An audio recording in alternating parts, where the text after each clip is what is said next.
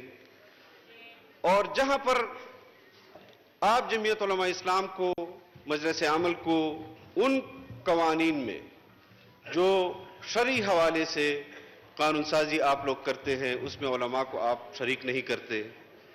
بل آ جاتے ہیں اور پھر اس اسلامی نظریاتی کونسل چلے جاتے ہیں. اسلامی نظریاتی کونسل سے اس پر سفارشات مرتب ہوتی ہے, آپ تمام سفارشات کو مسترد کر دیتے ہیں اور جس انداز میں آپ بل یہاں پر لے کرتے ہیں اسی انداز میں آپ اس پر قانون سازی بھی کر دیتے ہیں.